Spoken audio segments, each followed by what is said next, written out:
Então, como esse acordo de cessar-fogo entre Irã e Israel foi realmente negociado? Sabemos que o presidente Trump esteve diretamente envolvido, conversando com Bibi Netanyahu, enquanto Vance, Rubio e meu próximo convidado conversaram com os iranianos. Aqui, para contar o que aconteceu nos bastidores, está Steve Witkoff, assistente do presidente e enviado especial da presidência para missões de paz. Steve, você tem muita coisa para lidar, mas foi escolhido para ajudar com isso. Como passamos de Israel bombardeando o Irã e nós enviando nossos B-2 com aquelas bombas destruidoras de bunkers para intermediar esse cessar-fogo apenas alguns dias depois? Leve-nos para dentro dessas negociações. Sabe, Laura, eu ouvi sua introdução e você está certa. Muita gente entendeu errado sobre o presidente. Ele tinha um objetivo. Ele não teria entrado na guerra, entrado nesses 12 dias, como ele chama, de guerra sem esse objetivo. O objetivo era eliminar o enriquecimento no Irã e a capacidade de armamento por parte do Irã, e ele alcançou seu objetivo, e ele o alcançou após 12 dias. Então nunca seria uma guerra sem fim. Nunca seria uma guerra apenas por ser uma guerra. Foi uma guerra para alcançar um objetivo com o qual eu acho que a maioria dos americanos deveria estar muito, muito satisfeita. Posso dizer que estive nessas discussões. Eu observei nosso comandante em chefe. Ele tem essa habilidade impressionante de entender exatamente quando apertar o botão e quando recuar. Ele alcançou o seu objetivo e isso foi o fim. Do lado iraniano dessa questão, Steve, se você puder compartilhar conosco algumas das preocupações deles e algumas de suas promessas, considerando o que vimos em alguns dos, você sabe, relatórios com essa inteligência vazada, uma avaliação inicial do que sabemos até agora, o que o Irã realmente prometeu? Bem, o Irã, ao longo de todo esse tempo, desde que o conflito começou, temos conversado com eles sobre a possibilidade de algum tipo de acordo pacífico, e o Irã, uma ressalva do Irã sempre foi que Israel precisava parar sua campanha. E uma vez que Israel cumpriu seu objetivo, o que aconteceu, e uma vez que os Estados Unidos cumpriram seu objetivo, que também aconteceu, a destruição total da capacidade de enriquecimento do Estado iraniano. Então o presidente pôde ir até ambas as partes e conseguir um cessar-fogo. E aliás, a prova está nos resultados. Ninguém está atirando um no outro. Acabou. Steve, essa avaliação de inteligência vazada é uma análise inicial sobre o que realmente foi realizado no terreno, e eu enfatizo que foi cedo, mas acabou vazando. Alguém decidiu vazar isso da DIA e está sendo usado na mídia. E hoje está em todo lugar que, Trump disse que foi obliterado, mas não foi obliterado. Foi atrasado em meses, mas não acabou do ponto de vista do programa nuclear do Irã.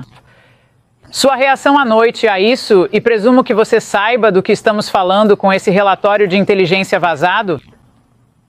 Bem, nem precisa dizer que vazar esse tipo de informação, seja qual for a informação de qualquer lado que venha, é ultrajante. É traição. Então, isso deveria ser investigado. E quem fez isso, quem for responsável por isso, deve ser responsabilizado.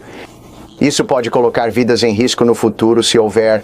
Vazamento de informações é algo completamente inaceitável. Mas deixe-me explicar, porque eu li todos os relatórios de avaliação de danos, não só do nosso governo, mas também de outros governos. E não vou entrar em nada que seja ultra secreto, mas deixe-me dizer com certeza o que aconteceu aqui. Existem três instalações distintas no Irã com as quais estávamos preocupados.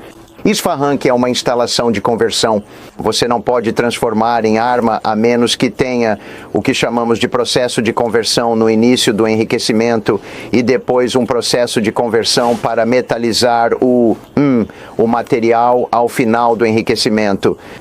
Essa instalação de conversão, que até onde sabemos é a única instalação no Irã capaz de fazer isso, foi completamente destruída em Isfahan. Ela fica acima do solo. Ela foi atingida por uma bomba penetradora de 30 mil libras e não conseguiu resistir a esse impacto. Então eles não têm oportunidade de conversão, e isso significa que não podem transformar em arma mesmo que tenham enriquecido até 90%. Depois há outros 2 reatores nucleares em Natanz, um acima do solo e outro subterrâneo. sabemos que destruímos completamente o reator subterrâneo e o reator acima do solo, que já havia sido atingido pelos israelenses e estava substancialmente danificado. Colocamos outra bomba em cima dele só para garantir que fosse destruído e sabemos com certeza que foi. Fordow é o último reator de enriquecimento que estava operando lá e lançamos 12 bombas penetradoras em Fordow. Não há dúvida de que a cobertura foi rompida. Não há dúvida de que estava bem ao alcance da profundidade que essas bombas penetradoras atingem e não há dúvida de que foi obliterado. Portanto, as reportagens que sugerem de alguma forma que não atingimos o objetivo são simplesmente absurdas. Então, sua conclusão esta noite, vendo o que você viu, é que o Irã não poderia retomar seu programa de enriquecimento nuclear em questão de meses? Isso nem é concebível. A conversão, a destruição da instalação de conversão, que não é algo que muitas pessoas conhecem, isso interrompe o processo de enriquecimento no início e é necessário para finalizar o processo de enriquecimento. Uma vez que você chega a 90%, você precisa metalizar o material, moldá-lo em uma esfera, uma bola metálica redonda. Essa bola metálica redonda vai para a bomba. Sem a conversão, você não pode começar um enriquecimento e não pode terminar o enriquecimento em uma arma bem-sucedida. Isso foi eliminado. E além disso, os reatores nucleares, novamente, como eu disse, 2 em Natanz, 1 em Fordow, todos esses 3 tiveram a maioria, se não todas, as centrífugas danificadas ou destruídas de uma forma que será quase impossível para eles ressuscitarem esse programa na minha opinião e na opinião de muitos outros especialistas que viram os dados brutos, levará anos. O senador Mark Kelly se juntou a um coro de senadores democratas que expressaram profunda preocupação sobre o que pode não ter dado certo nisso. Assistir. Por causa dessas ações inconstitucionais, não sabemos onde está o urânio. Não sabemos se destruímos esses sites.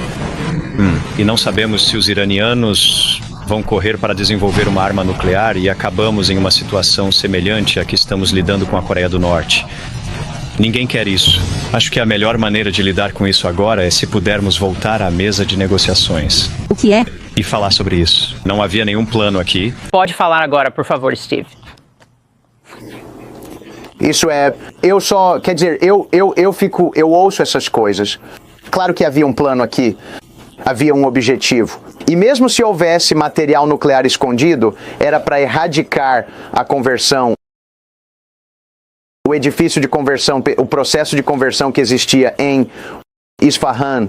O que fizemos, o que agora tornava absolutamente impossível transformá-lo em arma. Mas ele não se importa saber? Não importa. Ou o que? Quero dizer, sim, eu quero dizer, eles simplesmente não se importam com os detalhes. Presumo que ele seja uma pessoa muito inteligente. Ele seria capaz de compreender esses detalhes. Mas eles não estão interessados, na verdade. Eles estão interessados em difamar politicamente esta administração. Sem nenhum senso nenhum senso de magnanimidade ou bom senso. E eu tenho que dizer, os americanos estão assistindo isso esta noite e eles, simplesmente levantam as mãos. Eles não sabem, eles nem têm uma resposta para isso. Mas eu preciso te fazer uma pergunta, porque o que vem a seguir, Steve, negociar um acordo com o Irã, você sabe, enquanto o cessar-fogo esperamos, se mantém. Como isso seria dado o que você concluiu sobre esse enriquecimento de urânio e o programa como um todo? Obviamente precisamos colocar inspetores lá dentro. Como isso seria diferente de esforços anteriores para responsabilizar o Irã por meio de inspeções? Bem, antes de tudo, a AIA está envolvida. Aliás, a AIA, Rafael Grossi, eu conversei com ele todos os dias, várias vezes ao dia. Ele concorda com as avaliações que estou te dando esta noite, Laura. Então, há bastante respaldo para a minha, para a nossa, para a opinião do governo aqui com relação aos iranianos. O presidente disse de forma inequívoca que ele quer ver e tem esperança de um acordo de paz abrangente que vá além até mesmo do cessar-fogo. Já estamos conversando entre nós, não apenas diretamente, mas também por meio de interlocutores. Acho que as conversas são promissoras. Estamos esperançosos de que possamos ter um acordo de paz de longo prazo que ressuscite o Irã, que o traga para a Liga das Nações, que crie prosperidade de longo prazo para o Irã e, mais importante ainda, permita que o CCG cresça economicamente. Eliminar esse risco era crucial para o futuro econômico e a prosperidade de toda a região do Golfo e conseguimos isso. Então acho que agora é hora de nos sentarmos com os iranianos e chegarmos a um acordo de paz abrangente. E eu estou Steve. Confiantes que vamos conseguir isso. Bem, isso é emocionante. Steve, você tem cerca de 15 segundos. Você permitirá algum enriquecimento de urânio neste acordo? Não. Esses são exatamente 15 segundos de duração. Eles não precisam disso, Laura. Eles não precisam disso. O que eles precisam é de um programa civil sem enriquecimento, exatamente como Abu Dhabi tem. Eles estão operando um reator assim chamado Bushehr, onde não há enriquecimento e eles recebem combustível de fora e nós vamos trabalhar com eles nisso. Mas o que eles não precisam é de enriquecimento. Steve, muito obrigado por esses detalhes, pela sua perspectiva e por tentar esclarecer os fatos.